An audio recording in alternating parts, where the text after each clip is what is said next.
is a way in which we see violence as being good or bad. Is violence necessary? Is violence something that vanishes once democratic governments have been established? And these are the questions that dogged India in 1947 as well, because now the independence movement had become the state. And how was it to relate to ongoing violence? Because the earlier violence was directed against the colonial government, and therefore it was good violence. And now it was a violence that was directed against the state itself and its increasing authoritarianism, the possibilities of a further democratization. So these issues of political violence actually become quite crucial in also allowing us or forcing us to stand back from evaluating violence in purely normative terms. Is it good or bad? It depends on which side you're on, it depends on what the violence seeks to institute, because very often forms of violence are also constructed around legitimate forms of protest. They are a means of bringing into the public domain an issue that is either silenced or sidelined or marginalized. The search for a peaceful and just society must be located within the principle of non-violence.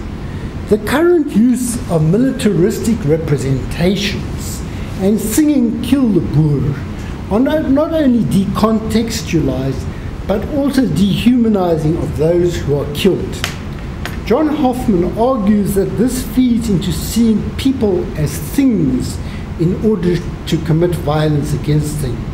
In singing "Kill the Boer" now, what was done with reluctance and misgiving is now, as with Mugabe, glorified.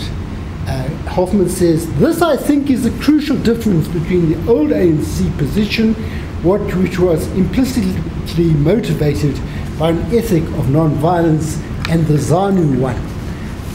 I am tempted to say that this makes a virtue out of a necessity."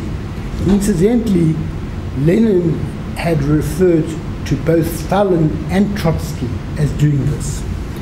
The singing of war, songs of war in a context of peace is feeding into a climate of recklessness with life. Shoot to kill, war talk, and attacks on political organization. Constitutionalism is itself under attack. The controversy around "Kill the Boer" is not a case of one person against the ANC leadership, but disagreement about the moment of singing it. The ANC leadership has made it clear that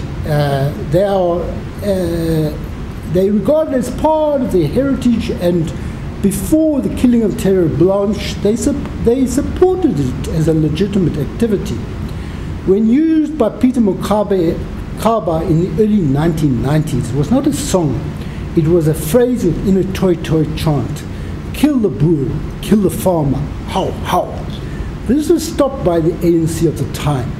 The current refrain, "Kill the Boer," is in fact disembodied from a song of the 1980s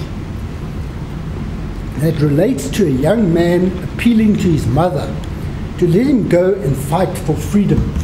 Translated by Nomboniso Gasa, it goes, "Mother, let me go. Oh, mother, let me go. To take up bazooka, to take up arms. Shoot, shoot, shoot. We will shoot with our bazookas. The cowards are afraid. The cowards are afraid. They fear bazooka. They fear Mkonto. We will shoot the Boers. We will shoot the Boers. We will shoot. We will shoot. We will shoot with our bazookas." Now, in this song, there is no glorification of the gun, but a pleading with the mother to let her son go and fight to remedy what was seen around them. The young man was not afraid to do his duty, to respond to necessity, to fight apartheid with the means seen as effective. He wanted to leave with his mother's blessing. I leave aside the evidence of masculinization of heroic acts for separate discussion. My argument then is that in writing this history, we need to act with care. I'm not suggesting that there has been irresponsibility, but what has been written can easily be used in a way that authors do not intend. We need to provide the context that enables those who read our histories today to understand when it is being used or distorted in a manner that acts against creating a peaceful and just society. In the past, it was never seen as a virtue, but as a tragic necessity. That understanding needs to be reinstilled in the consciousness of our people.